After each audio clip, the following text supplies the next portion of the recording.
saying that, I was told I could never do this, and here I am. I got my certificate. I'm going home.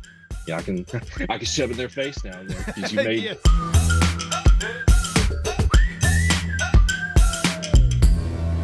And welcome into Live on Two Wheels for the month of June, everybody. So glad you could make it.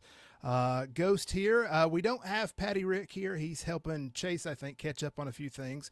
But we do have a guest here that we're grateful to have, and one that's probably going to jump in here quick. So, everyone, this is Traedog. Going on, guys? Traedog here, repping the smart gear. Happy to be here to kind of talk about some stuff. Guess what we got lined up this week? So, Traedog, if you've probably seen him in the chat a few times. He's been in the C2 Dub Discord. He is clearly by his shirt been brainwashed into the Smart community. Has gone on SmartCon adventures with us, everything, but he does have some relevant context in being here. Today, we're going to talk about the MSF, Motorcycle Safety Foundation, the courses. And Trey, you are actually a coach with the MSF. I am. So I've actually taught for 3 years. It's been a wild 3 years. And I will say that up here in this great state of Tennessee, it has been a lot of fun. The hot days are hot, the cold days are cold, though. So we actually teach. I've taught in February and I've taught in August, and they both have their pros and cons for sure. But yeah, dude, I'm part of a great organization called Mid-10 Motorcycle up here. I am a contractor for them. I am one of two coaches, usually teaching somewhere in the Murfreesboro area each weekend. Actually, about 2 weekends a month for me. But dude, the stories that we can tell, there's a I lot that imagine. happens. Yeah, yeah. I'm sure you see the whole range of people coming in with skill sets and attitudes and personalities that you could probably just sit here for hours telling stories, but Dude. maybe just highlight a few here in a minute. But so you don't like work directly for like the MSF. It's kind of, how is that kind of structured, just to lay the groundwork for us? So I guess I can kind of start with how I got into this in the first place. Yeah, absolutely. So kind of background on me. I am grew up on motorcycles, grew up on dirt bikes. Started riding when I was 3.5. Knee high to a grasshopper. I've grown like 2 feet since then, as you can tell, as you met me in person. That tracks. 5'6" king, short king here. Hey, But I've been riding street since about 2018. I started out on an MT-09 and graduated up to currently have two Aprilias, two spicy boys. I have a 200 V4, which I love, as well as a Traedog 660 that I got to go on adventures with this past weekend with some friends. And I also have a Harley, believe it or not. I'm her brother. Um, but with all that said, my wife likes to describe me as a golden retriever on two legs. And so I bring can confirm. a lot of outgoing extrovert energy. And one day I was perusing Facebook and I saw a post from our local Mid-10 Motorcycle Education Center. They were basically saying, hey, throwing it out there, we're going to have a kind of a coach boot camp of sorts. If you'd like some information, text this number. So I ended up actually texting that number, and one thing led to another, and I was interviewed. They did a phone conversation with me. The lovely lady by the name of Dee Tompkins and Kelly Appleton. Those are our fearless leaders. Mm-hmm. They interviewed me and asked me, hey, Cal, what's getting you into this? I'm like, well, I've got this hole in my heart that's not filled by the 9 dogs we have or the 2 kids I have. Well, I need to do something else in my life, because am I ever wondering chance to not have a single moment to do nothing in my life? but I seriously, said right? I could probably become a coach. And they said, great, you sign up. There's going to be anywhere from 35 to 50 hours of online coursework with a 4-day boot camp with a guy named Steve Kirsch with a company called Be Crash Free. I'm like, okay. She's like, so if you're really interested in this, let's get to it.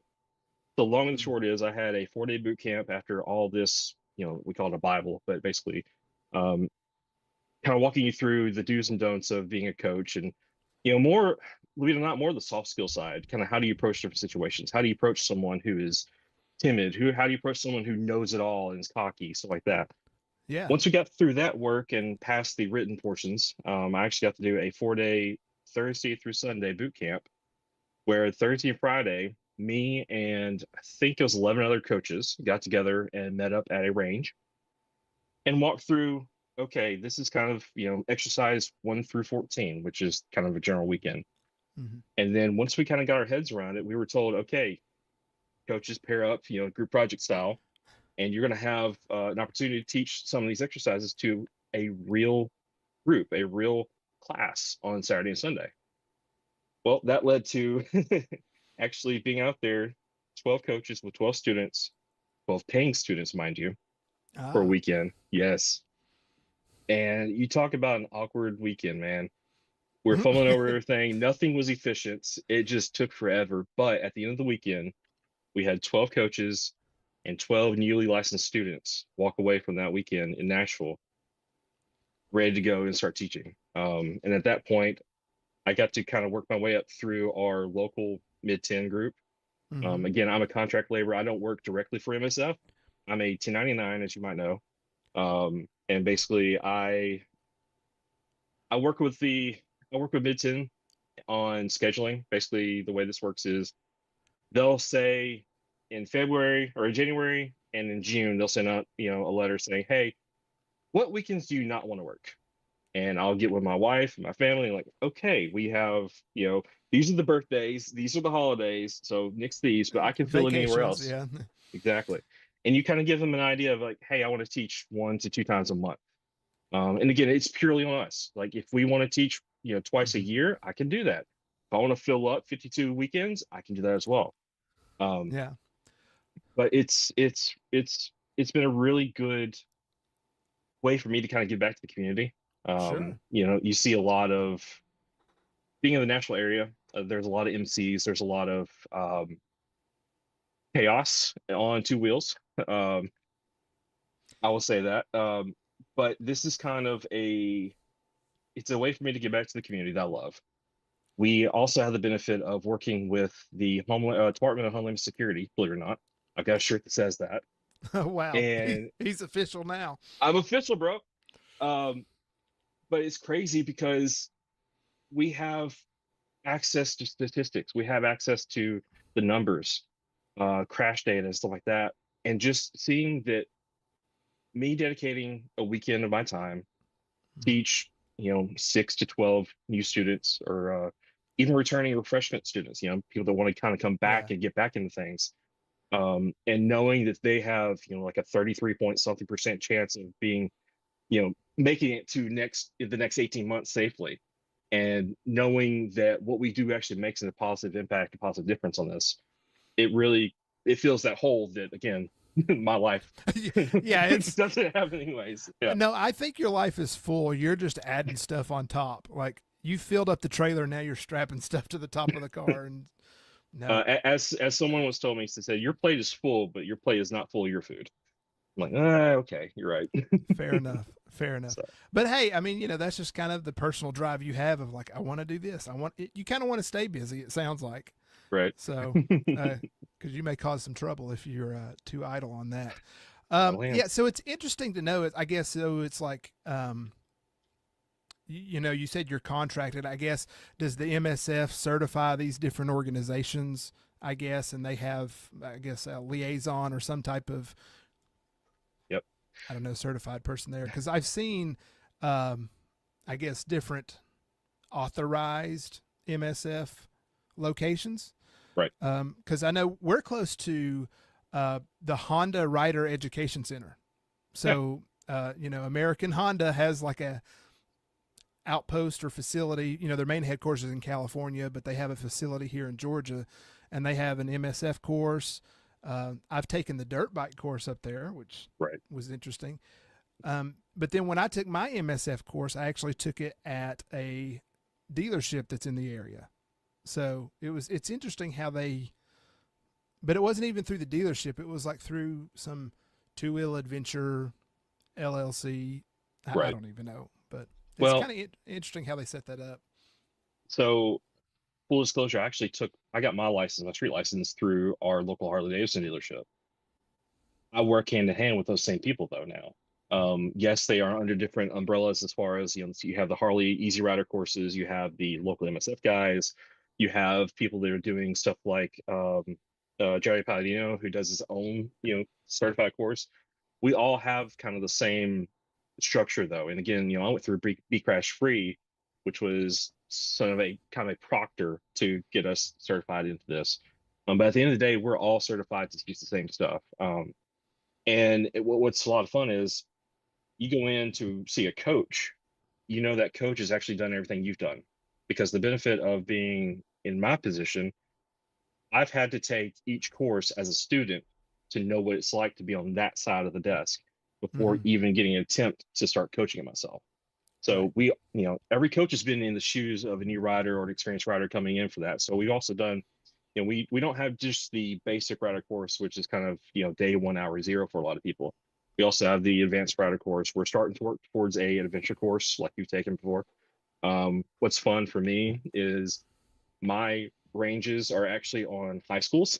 So we're actually kind of out in the band parking lots. We don't have really shelter. I say shelter. We have these shipping containers that are on the ground level where we keep the bikes. So if something does happen, because we do rain or shine, if there is like a serious thunderstorm, we get inside this giant metal container to be safe.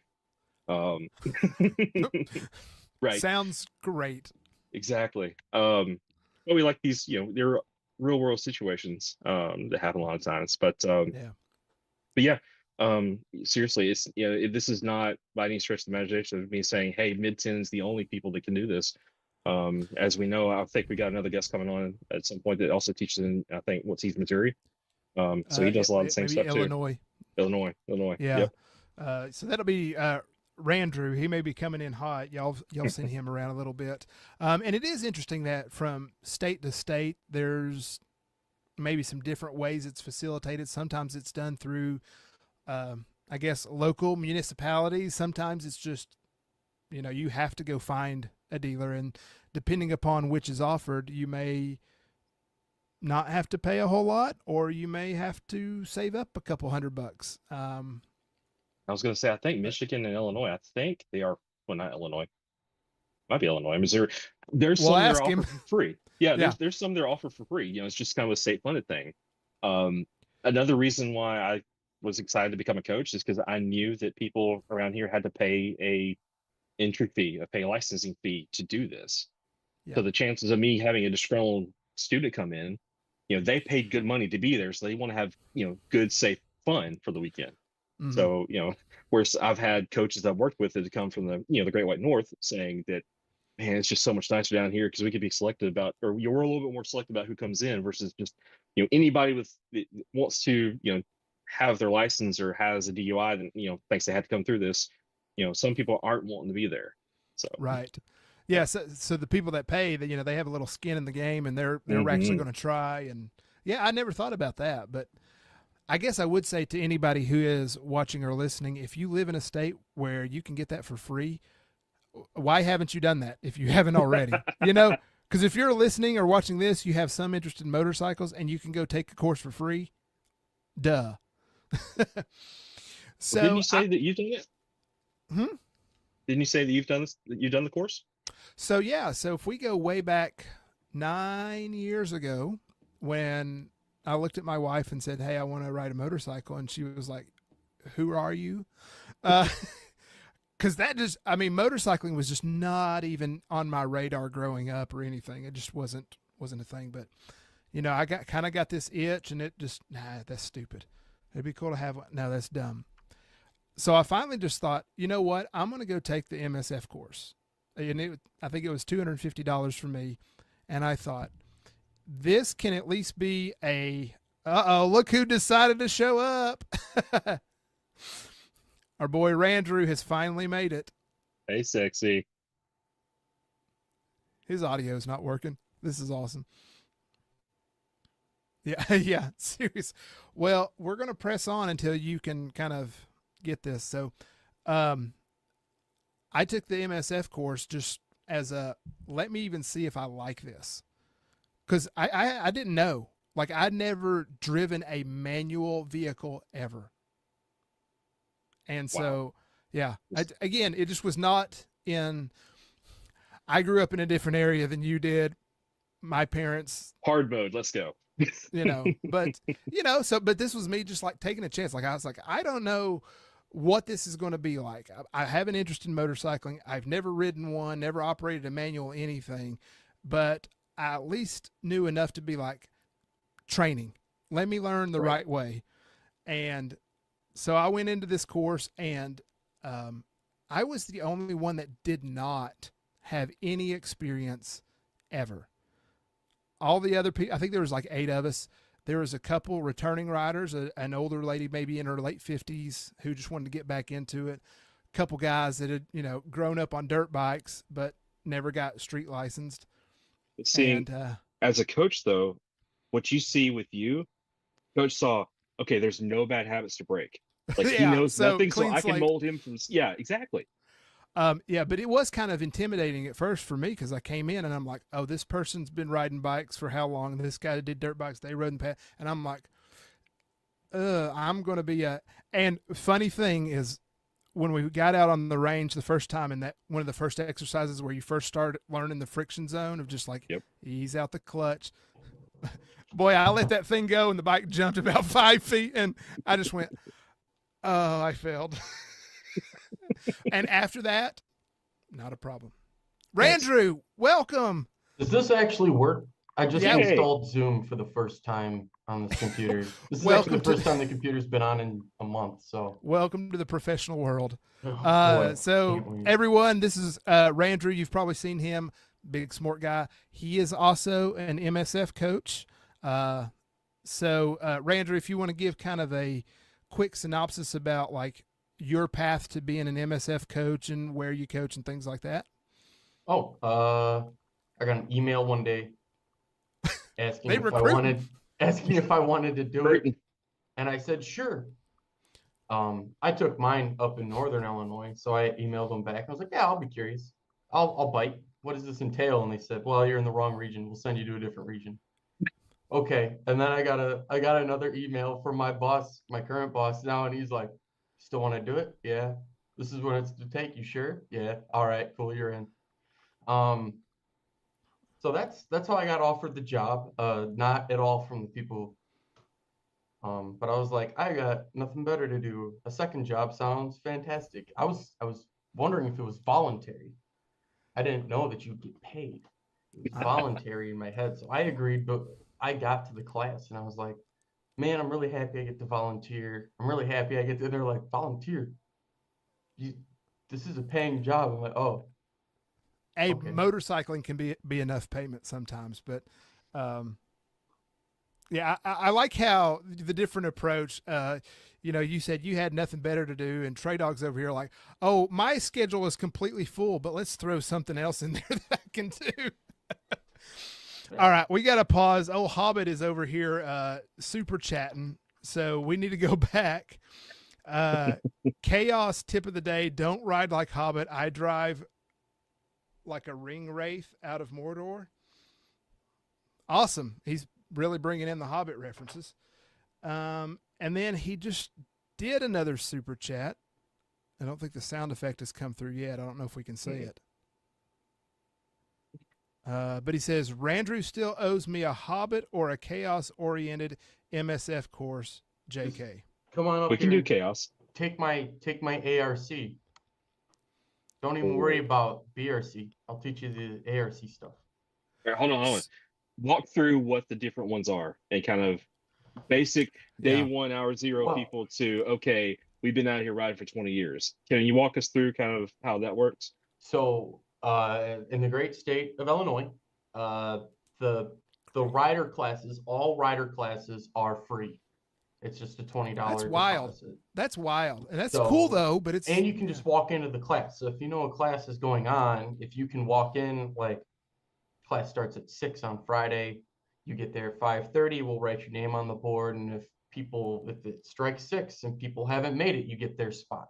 Do you have to be a Sounds resident miserable. of Illinois, or can you come from out of state? You and need to then have an Illinois address. Makes sense. Okay. So it's Tax. we our Yeah. our motorcycle licensing taxes and stuff pays for the entire program. That's So cool.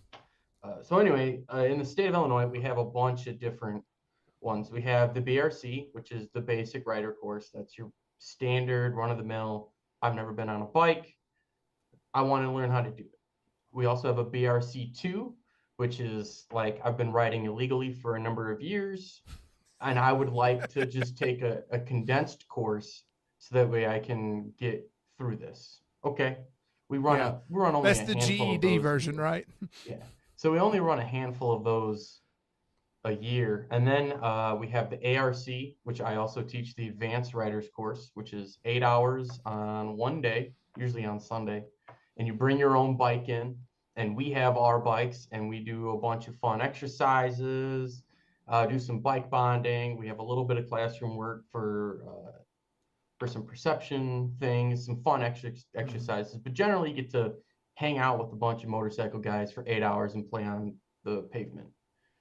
Next up is brand new as of this year, the three-wheel, the trike training. So we're going to be getting that, and that has Can-Ams. We supply the Can-Ams. So Yeah. Kind of talking about that for the basic rider courses. What bikes do y'all use for your students? We have TW200s, XT225s, Rebel 250s, and Rebel 300s. Trey. So the majority of ours are the Suzuki TU250Xs, which are more of a cafe racer style. Racer, a whole mighty 8 horsepower maybe. We do have a few of the new Rebel 300s. We're any of the Rebel 250s and Suzuki G somethings. Basically, we're all fuel injected now. They've kind of phased out the carbureted stuff, and I think they're actually making the attempt to get the new Rebels back out of the fleet, just due to, yes, if you're a new rider, the Rebel 300s and 500s are probably the first thing you're gonna go look at and sit on. But as far as a approachability standpoint, there's something about the physicality of the ergonomics of the new Rebel that are just not great for a lot of people, because of short seat height means your rider triangle, or where your knees are kind of up against you. But also the fact of when you're doing things, these, take a step back, the MSF stuff, it's all second gear at most, parking lot stuff, 25 miles an hour at the very most. But it's kind of broken down into low speed maneuvers and high speed maneuvers. High speed again. But these low speed maneuvers are your parking lot stuff, your friction zone, being able to dance with the bike a little bit, making these tight U-turns, slaloms, offset weaves, stuff like that. Well, what they're finding is with these Rebels, when you need to turn the handlebars full lock and you're trying to turn around, if you're a small stature person like myself, your arm is just way out here when you're trying to make a left-hand turn, or the other, go in the opposite direction. But if you're on the TU, yes, you kind of are tippy-toeing, but everything's so much more kind of accessible and approachable that it's kind of the statistic of, okay, what bikes were dropped this weekend? Usually it's going to be a Rebel. So again, it's just one of those things. Yeah, I could see that. Because cruisers even feel weird to me now. When I sit on one, right. and like my feet are out in front of me, I'm like, oh, I don't like this. Yeah. So, yeah, I could see that being kind of no bueno. I'm trying to think of what bike I took mine on. It was, I guess it was like an older Honda. Was there like a Nighthawk, a 250 Nighthawk? It was one of those guys. That was pretty good. I liked that one. But yeah, I was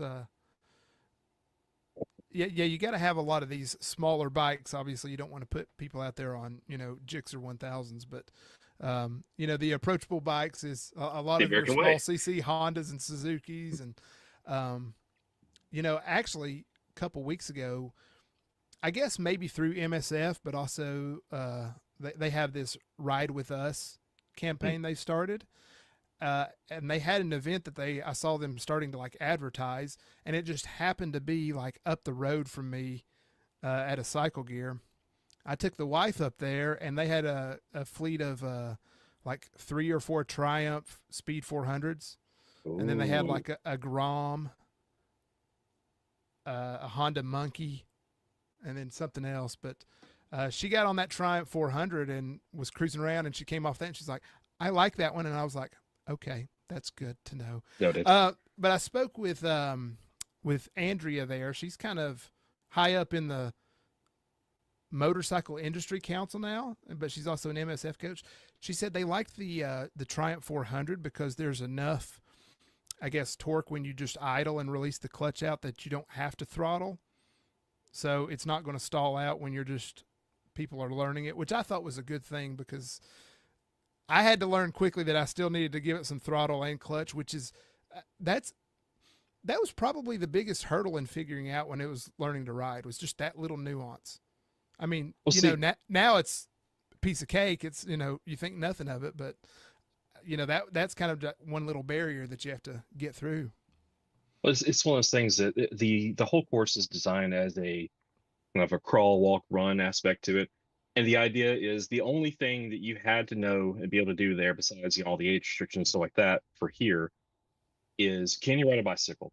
Do you have a sense of balance? And from that point, the idea is that between the two coaches that, at least in my kind of coursework, between the two coaches you have there, we'll be able to get you most of the time, a 90% success rate of, okay, we're going to be able to get you on the bike, understanding how to at least release the clutch, use the friction zone, and shift from first to second gear. And, are you going to be ready to go to Sturgis or Bike Week or, by the end of the weekend? No.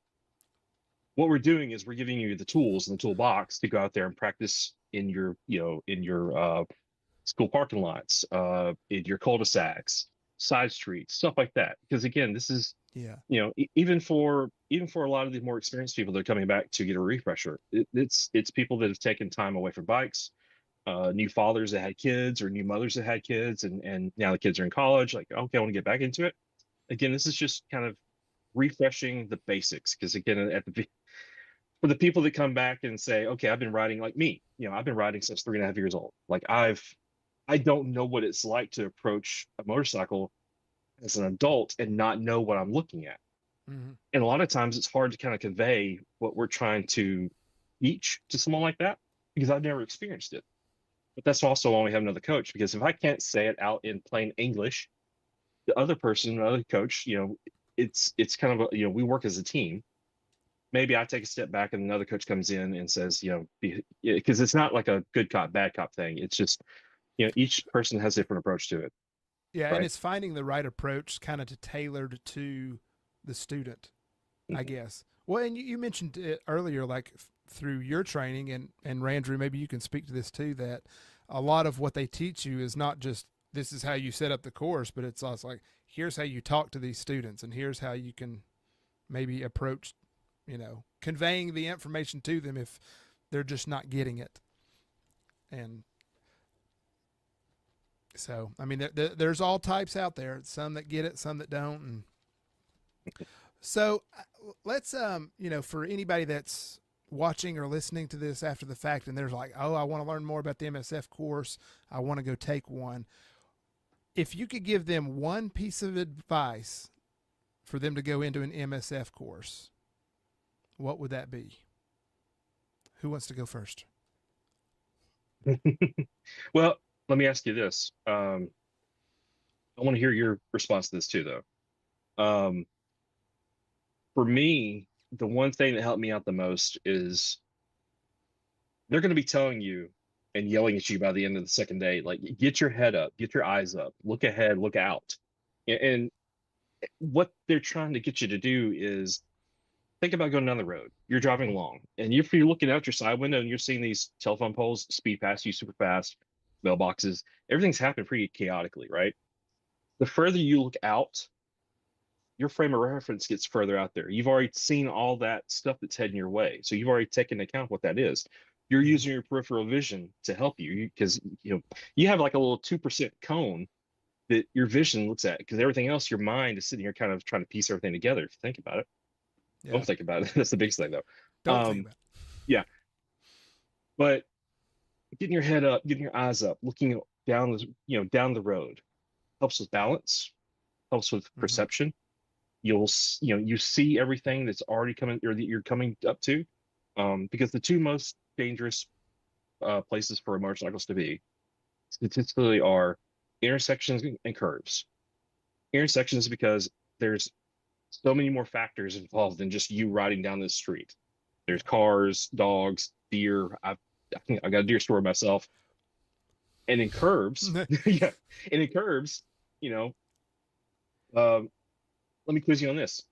Right-hand curves are more dangerous and deadly to bikers than left-hand turns. Do you know why that is? Typically, right-hand curves are tighter than left-hand turns, and also, I don't know this information. I'm just trying to piece it together with what I think. Yep. I feel like it has something to do with the throttle being on the right side, and that gets a little bit out of whack because you're going that direction, and you give it either too much or cut it off, and you get disruptive. So great answers, great responses. But the biggest thing is, if you run wide, I know that's great. Good job. No. If you run wide in a left-hand turn, you're going out in the grass, ditch, guardrail, whatever. If you go wide in a right-hand turn, what are you doing? You're going into oncoming traffic, right? Mm-hmm. Exactly. Target fixation, stuff like that. Oh, things that Andrew can actually speak to from this weekend. Nice. Are we gonna talk about that? Sorry. Anyway, so your advice, coming back to the original question, is eyes up, heads up, and I'll respond to that as, thinking of back to my MSF course as a student, is it's really just, you want to look down and make sure, like, you're looking at the ground, seeing, like, oh, is the wheel turning? Yes, the wheel's going to turn. The ground's still going to be there. You don't have to look at it. But it really is amazing, like, how true it is of look where you want to go and how much that plays into it. So, Randrew, piece of advice for somebody fresh coming into the course. What do you think? Oh, okay. Be calm and be smooth. I like that. Way different answers here in the duration of the answer too, but head and eyes up is important. I say it a lot, but being calm and collected and being smooth with the controls, something everyone can focus on doing right at the beginning, and go in with a good start. Yeah, I could see where people could come into this and thinking, okay, I'm going to be riding a motorcycle, and they can come in with all different perceptions about it, because you hear motorcycles are dangerous, so they may come in with some level of fear in this, that it's going to spontaneously combust between their legs. That's what she, and sorry. My mom's watching, by the way. Oh, hi, Mom. You knew that was coming. So what happens is people come in with this fear factor, and they just, it can kind of mess with their head a little bit, or even with me coming in, like, I'm the only one without experience, and then I pop that clutch the first time, it's like, but Randrew, to your point, is to, like, just be kind of calm and cool, and, like, we're on a safe course. You've got certified people that are looking after you, and if you do something wrong, they'll be like, no, here's what you need to do. And so, it's just kind of, think about, like, well, I mean, everyone's out there for all the same purpose, so it's not like you have to feel like you're going to embarrass yourself in front of other people, because, I mean, I'll let y'all speak to this, but maybe you can see how people evolve over the time of the course. But, like, as we got into the course, there was kind of a camaraderie of the students, and that we're encouraging each other, and, just like, hey, good job, going over that log or whatever it is. So some of the biggest things that I've been able to take away in my little time of doing this, because it's felt like, a forever, but also blip in my radar.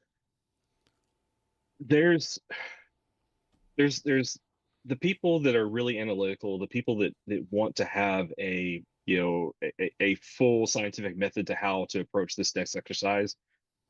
They're tough to kind of get out of their own head. Mm-hmm. If you have, usually someone that's going to have a hard time is someone that wants to have to think every process through. Like you said earlier, now shifting is no big deal. It's already muscle memory.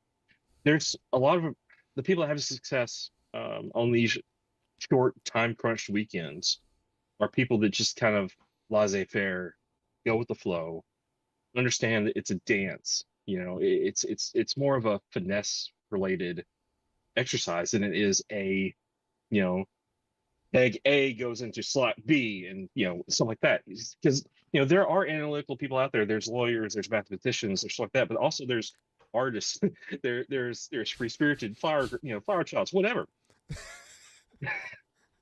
But kind of the idea behind it is, it takes all kinds to make this world go round, right?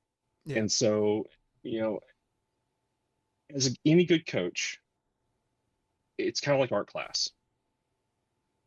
You got people here trying to draw stick figures with 3 legs, and you got people like Randrew here that are painting Mona Lisa or Starry Night.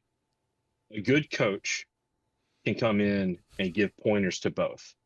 Yeah. And not harp on things, because the biggest thing about being efficient with the weekend in the small amount of time you have, because you only have 2 half days in these people's lives, getting them on the bike, getting them riding, and getting them correcting mistakes and getting to the point where they can understand that, okay, I made a mistake. I didn't have Coach Trae didn't have to tell me that.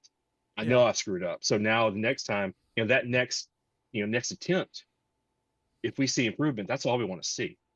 Mm-hmm. And even at the end of the weekend, the camaraderie, like day 2 is my favorite day, because you've already, day 1, all the nerves are gone. You know how the coaches are going to react. You know how the class goes. You know kind of what the experience is. But you, in a full class of 12, you're one of 11, your 11 other comrades out there are kind of walking through things and encouraging you and saying, hey, I noticed you did this better this time, or hey, how'd you do that? Because I'm struggling with this. Mm-hmm. That is kind of that last little puzzle piece that makes a successful weekend what it is, right? And so, yes, you're getting the benefit of coaches and stuff we've learned and the program itself. But at the end of the weekend, it's a lot of fun seeing people, swapping Instagrams and, taking selfies with each other. And that's, dude, there's nothing like that. I mean, seriously, there's nothing like that, Yeah.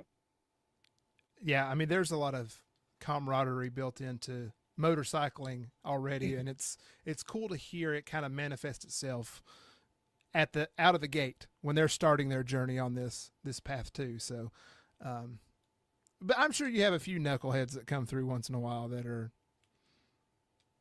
maybe not the best. So, so let me ask: has there been somebody that's come through that you thought initially there's no way? Now, I know we shouldn't judge people, right out the gate, but you know what? We're humans, and we have these thoughts of somebody comes into class and you're like, ah. Was there somebody who ever just surprised you that you were like, okay? So there's 2 sides to that coin, obviously.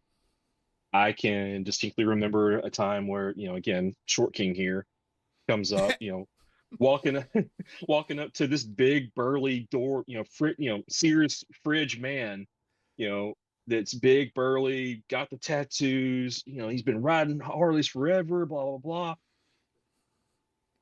He gets clammed up at the first mistake and can't kind of get past, he's the only person I've ever seen lock up a front tire and not go down. He got lucky there, but it's just because he's so big on this little bitty bike. Yeah. But, he wasn't teachable, because he came into that weekend thinking, okay, I'm just here to get my license. I've rode for years, and by road, basically, interstate mileage. Anyone can go straight and fast, fast and straight. Not many people can take these curves, as we've all kind of experienced, right? Mm-hmm. But not being malleable and not being teachable, why are you even doing here? Like, I get it. You could have just gone to the DMV and shown, okay, here's my turn signal, my blinker, stuff like that. Like, you're not going to get anything out of the class if you're not willing to learn because you already know everything. On the flip side of that, there's, this petite 90-pound soaking wet cheerleader comes up, never swung a leg over a bike. She's might have ridden backpack on a scooter, like a scooter down at Palm Beach or something like that. She has no bad. There's no. She's there to have fun. She's there to do something with her summer break before she goes to college. She's there because her boyfriend came, 2 months before, and is kind of, encouraging her to be there, right? And she's like, I don't know what I'm doing. I've never turned on a motorcycle. This is cool though. Cool. Well, we can work with this. And by the end of the weekend, she got a perfect score on the written eval and the writing eval. Like, you cannot have any preconceived notions because they're going to be completely wrong at the beginning of the weekend. I learned that real early. So. Yeah, and that's true in a lot of arenas of life. But yeah, I didn't know if you had some good examples. Randrew, you got anybody that comes to mind, like this person that's burned in your mind of being that student? Well, I've taught hundreds and hundreds of students over the past year. My classes sometimes are 48 students big. Yeah, Lord. How many coaches do you have out there? 4. So is it like 1 to 12 ratio? Is that the max? It's 1 coach per 6 students, or 1 coach per 12 if they're in the classroom. Ours is a lot different than how Trey does his. I won't get too quite into it, but we can flip-flop classes so that way 24 students are out on the range while 24 are in the classroom, and then you flip them. So that way some coaches stay in the classroom, so you can have less coaches in the classroom teaching a classroom of 24. You have 2 coaches teaching a class of 24. Gotcha. And then you have 4 coaches out there doing just range stuff. But so I've taught a lot, and the cool thing, I guess, about Illinois being free is that if you don't make it, right, we counsel out students, I'd imagine, a lot quicker than other places do, because we don't have to worry about that monetary risk for a student, right? If you're having a problem, if you're going to be a safety hazard, I'll get you out. That's fine. See ya. But I've had a student that came back 5 times. I've taught this individual 5 times, and the 5th time they finally made it, and it was fantastic. And it was great. You don't really count them out, because if they're really motivated, they'll just keep coming back. Well, yeah, 5 times. And eventually they will understand it. Yeah, I mean, somebody could be, essentially kicked out, or, whatever their perception is. Yeah, we'll counsel them out, usually saying, like, for your safety or the safety of others, we recommend that you start again from the beginning at another class. Yeah. They're usually understanding too. It's not a surprise when you come up and coach them out. They're like, yeah, you're right. Yeah, I mean, I imagine that somebody could take that really hard and be like, cool, that's it. I'm not doing this ever again. But somebody that comes back is like, I'm going to get this. Yeah, I mean, you want to fight for those people too, as well, to some degree, of like, I want this person to succeed. They're trying, and that's all you can ask for. But so Trey, with you, you've got the paid courses. I guess you try a little harder to not counsel them out, but has that come up a time or two? Yeah. Or more? It's so Coach George, he's my buddy, man. He's, I've taught with a lot of different coaches here. Coach George Gerard, he's awesome, man. He took me under his wing. There's 2 really great coaches that took me under the wings. Coach Benita, she's a saint, but man, she's hard. But there's also Coach George, and me and him just kind of saw eye to eye from day one. And the first thing he says, as we're doing introductions and kind of do the icebreakers on Saturday morning, because the way our course works is you have a 4 to 5 hour online e-course that's done within 30 days of actual course, the on range class day, and then you have Saturday and Sunday range time on the bikes. And so outside of a list of names and some phone numbers we have to call, making sure that, hey, are you going to show up for class today? We don't really know these people.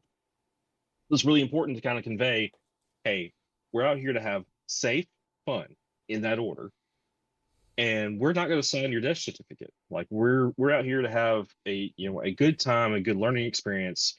You want to be out here, but at the same time, if you're going to be a danger to us, to yourself, to any one of your teammates out here, we're gonna kind of nip that in the bud as soon as we can. That said, there's options. Being that you did pay a good chunk of money to be out there, we don't want to just say, hey, I know you're going to yell at our Google review on Monday, but sorry, you just wasted that money. No, our crew is really good about, okay, well, what we can do is maybe this this is not your last day of riding. This is just not your weekend. And some people have bad weekends, bad days, bad moments. We all have, right? Yeah. It's about not discouraging that if you can, and say, hey, there's options, because in the great state of Tennessee, an M license is M license. It doesn't matter if you got it on 3 wheels or 2 wheels. So the trike class has the same license endorsement as my motorcycle license does. But we don't want to say that in the very beginning, saying, okay, well, there's an easier option then. Yeah. But we can always say, hey, I'm sorry that we're kind of struggling. We'll do as much remedial as we can, but again, we only have so much time out there on the range, and there's a point of diminishing returns where these people have been out there, especially in August, September. We're sitting here just melting in these jackets because we have to have full riding gear, which is full finger gloves, long sleeves, helmets, et cetera, et cetera. Mm-hmm. We don't want the whole team, 11 other people, to be brought down just because this one person might be a little slower on the uptake. So what we'll do is we'll say, hey, call up Monday, call up Tuesday, see if you can reschedule. And kind of depending on where it is, there's a lot of gray area. There's a whole lot of gray area in what we do and how we do it, because at the end of the weekend, the coaches have a rapport with the students. And, if somebody has a bad moment, we know they've been riding good all weekend. Some people have proctor anxiety. They see us and then they see us with a clipboard. Mm-hmm. And even though I have to write down a 0, because a 0, it's the scoring works as the lowest score is good. So a 0 is great, and 16 is failure. We have to write down a 0 just like we do have to write down a 5, right? But people get anxiety about that. People think, oh crap, I just messed up. What did I do wrong? And it kind of snowballs, out of it. If that does happen, we can say, okay, hey, I'm going to take you aside, and we're gonna do the award ceremony. We're gonna hand everybody certificates, and we're gonna ask you, hey, now that everybody's gone and there's no pressure, do you want to kind of retake those last 5 evaluations and try again? And a lot of times that's all it takes, and they'll get a perfect score because they know what to do, right? Mm-hmm. So yeah, we do try. Give it a little bit of the personal touch. Yeah, it's all about, I don't want to say inclusivity and stuff like that, but honestly, it's just we're trying our best to let everybody succeed. And if it means me going a little bit out of my way, I'll do it. I mean, I've been on the range in my socks before because someone decided, oh, I came 45 minutes away. I can't go to Walmart and pick up some shoes, but my shoes don't cover my ankles. But I have to wear something that covers my ankles. Okay, well, hey, what size shoe do you wear? Oh, well, we can make that work. So I actually swapped out shoes with a kid, just because it's it's a good thing to do. Yeah, make it happen. That's awesome. That's awesome. And I guess maybe sometimes you give them a little monetary break, be if like, hey, come back next weekend or something. Yeah. Sometimes. Yeah. No, that's good, because I mean, the whole idea of this is we want people to have a good experience on 2 wheels. We want more people on 2 wheels. And so you don't want to leave that bad taste in their mouth, but exactly. Of course they have to do the work too, and they have to pass. So, well, again, we're just giving you tools. That's all we can do, man. That's all we can do is just kind of say, hey, this is what we would do, and this is what you need to practice on. Because again, at the end of the day, it's all practice, and it's just trying to make it easily digestible and understandable, and say, okay, this is now that you crawled, you can walk. Now that you can walk, you can run. Mm-hmm.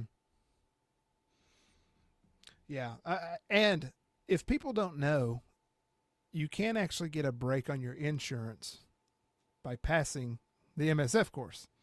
Yes. So even if you do have to pay a couple $100s, which initially can suck to fork that out, but it can pay off a little bit later on down the road. Plus, if it saves your life later on because you now know how to even just is the acronym C, search, evaluate, execute?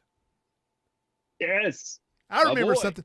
So learning that, not just the acronym, but actually doing it, you know, sometimes that's worth the $200, $300 because you have that skill set and now you didn't just get smeared by this 18-wheeler. So, Like I said, we see the numbers. We know what we do is actually making a difference.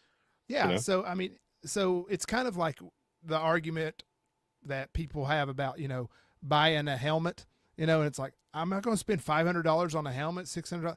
Well, it's your head. So You only got one. It's important.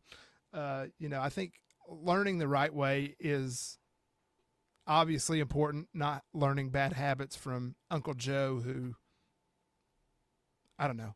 I've just pictured a Florida man for some reason. Sorry for those of y'all that live in Florida. I'm not apologizing that I may have offended you. I'm apologizing that you live in Florida. But anyway. That's about to have you, man. We just lost all our Florida viewers. No. Jokes, people. But no, I was so glad that I took that course. Again, I kind of was using it as a litmus test for, will I be good at it? Will I like it? You know, but if I come out on the other side of it, I'm essentially licensed and I get an insurance break too. So yeah, and I mean, win-win. if you want to take a little bit of the mystery away from it now, I'm happy to kind of discuss kind of what a weekend looks like with us. You want to do that? Yeah. So if anybody's listening, watching, and want to know what is it like to experience, give us kind of the high level schedule, and then, you know, both of you can kind of weigh in on like how y'all differ a little bit. I mean, Randy, you kind of touched on that. His is completely different. Yeah. So is it? Yes. Yeah. Okay. Is... high level schedule. Don't go into in the weeds, but like Trey, I got to rein you in a little bit. Otherwise you'll go for 4 hours about like, well, this is the classroom stuff. But no, but like high level, what's your, is it a 2-day course for both of you? No. Cool. Randy, why don't you go first? My kids just came home, so I'm gonna work with that real quick. So Randy, take the reins. I'll be right back. How about that? Okay. Sounds great. All right. So our rider safety course is a 3-day course. It goes from 6:00 p.m. till 9:30 at night on Friday, and then we are 8 a.m. to 6 p.m. on Saturday and Sunday. And there's multiple ways it can go, but generally a standard class, which is what I mostly run now, that Friday, that 6 to 9:30 is all classroom stuff, because we focus a lot on the safety aspects. So usually Friday is always classroom, and then we'll be out on the range first thing Saturday morning for a couple exercises, go back into the classroom, do some more classroom work, go out to lunch. Okay, after lunch, you're out on the range, you do a couple more exercises, you finish up your range time for that day, go back into the classroom, do some classroom stuff. And then Sunday, it's scheduled very, very similarly, except our classroom stuff on Sunday is more activity based instead of knowledge based. So we'll have you do like construct a crash using factors you've selected and how you can reduce stuff, or it's less book work and more you get to hang with your group and have some fun. Yeah, that's interesting. Oh, look at that. The little dogs. You got to make sure There you go. What's up, guys? How are you? Say, hey, Mr. Ghost. This is Mr. Bear. Hey, Bear. How you doing, buddy? Mr. Monkey. Bear and Monkey. Yeah, so you got a whole zoo over there. What do you Yeah, call your wife? Never mind. Yeah, Mom's watching. All right. Mandy's a great person. You know, that's interesting that it's like a 3-day thing, because that, I don't know, it just seems like a lot, because again, comparing to my course here in Georgia, which I think probably more mimics what Trey does, is it was a Saturday, Sunday thing. It was like classroom stuff in the morning for a couple hours, and then it was out on the range, and then day 2 was all range. And but yours was what, 8 to 6, you said? on like? Yeah, so Friday 6 to 9:30, all classroom, and then Saturday and Sunday is a mixture of classroom and riding from 8 a.m. to 6 p.m. It's all day, man. So So it's the whole weekend is teaching you the physical skills and a lot of the safety minded skills and learning how to build on your perception yeah, It's I physical, did. all right? and other stuff like that. Yeah, Trey, what's your schedule like on a typical So BRC? so again, they'll have an online course, which is it's great, but man, at the same time, you don't really get the whole okay, I gotta ask questions to the teacher kind of thing. But it's 4 to 5 hours that can be done up to 30 days before getting into class. And then Saturday morning, people arrive. During the summer, it's usually 7 o'clock local time.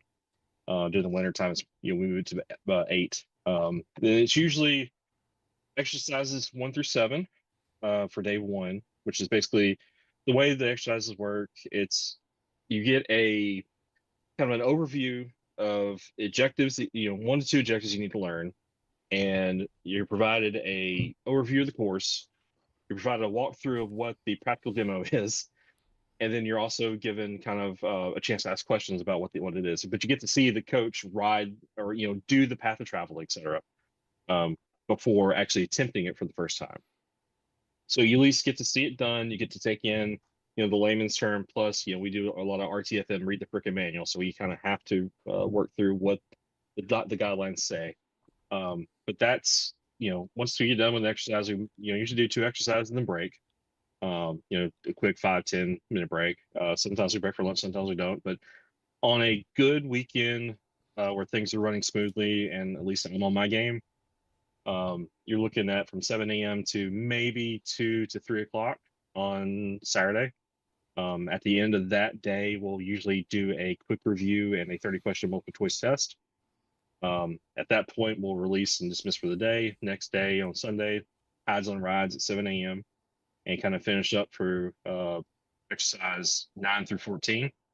Again, more of the same. And we do have some of those kind of basic, it's done in a good way to where like exercise 5 and 14 are really, basic, kind of tests, not tests, but an exercise to give you kind of a chance to just ride the bike and kind of experience what you've learned all together.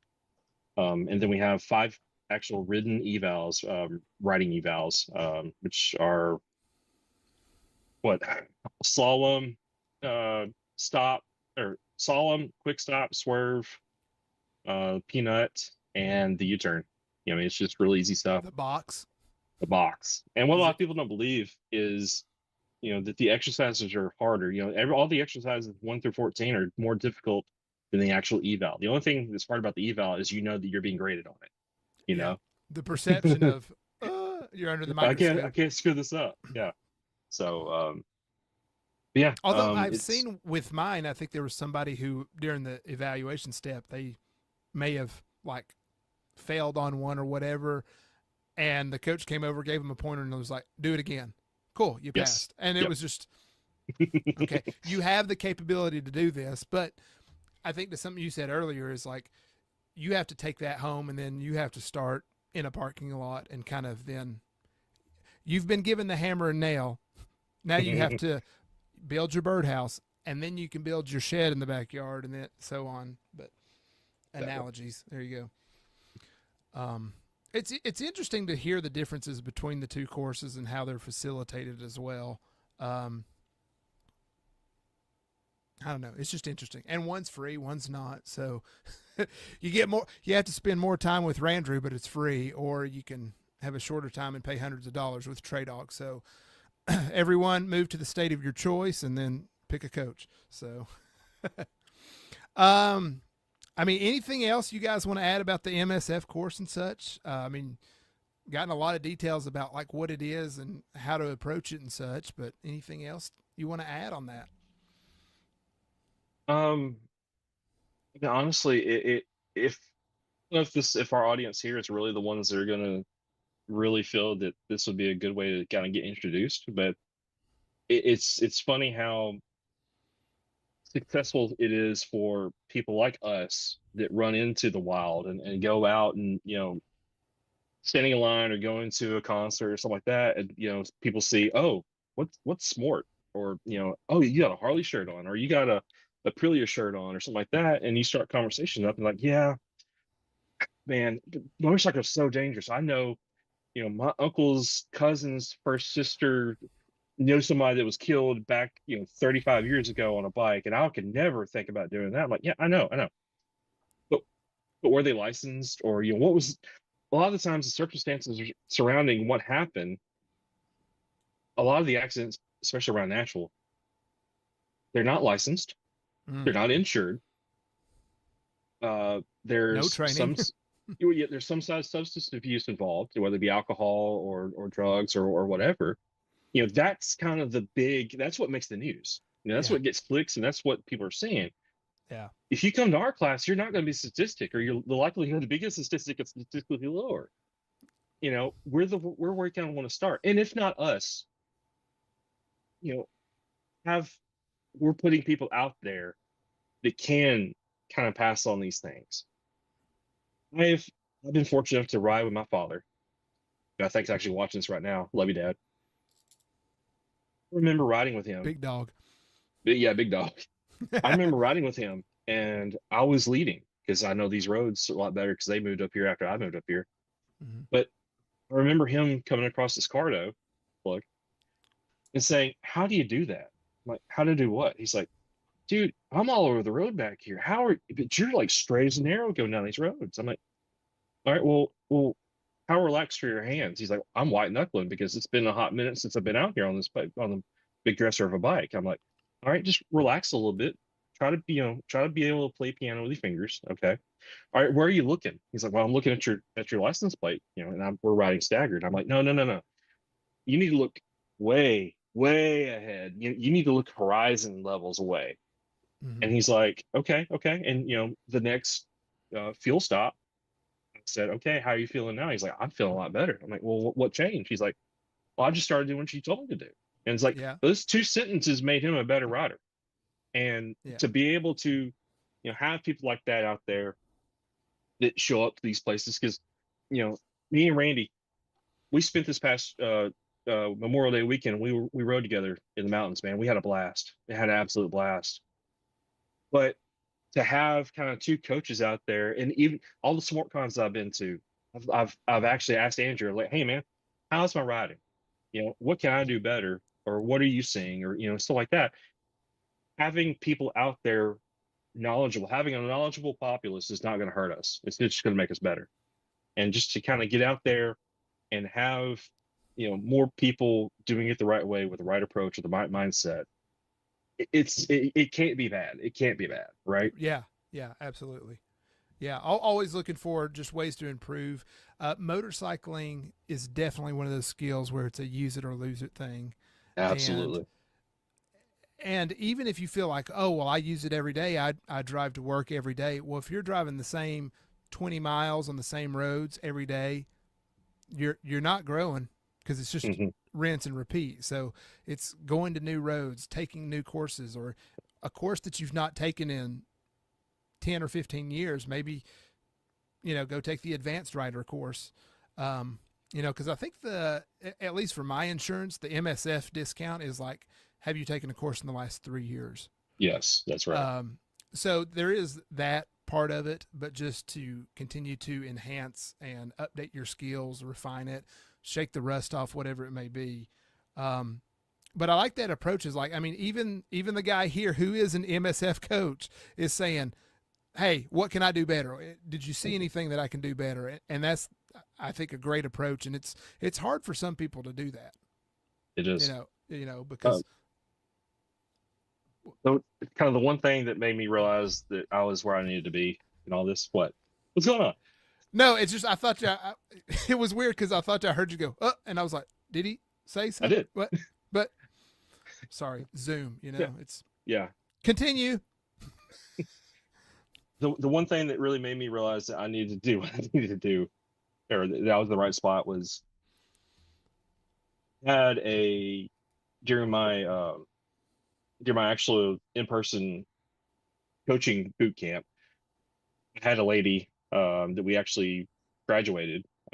She was, blue hair, gray hair, what do you want to call it? She was seasoned, a lovely lady. Miss Sarah was her name, and she brought her own pearl white Yamaha Zuma, and yeah, and because you can bring your own bikes, you can, scooters are also licensed vehicles.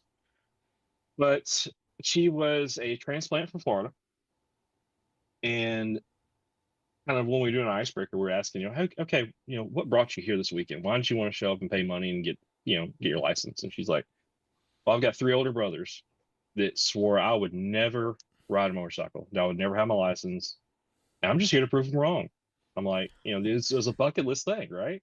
Okay. And it just to have her over the long weekend, because again, that was my weekend where I was being certified as a coach. So I was stressed the heck out, man. Like I was nervous.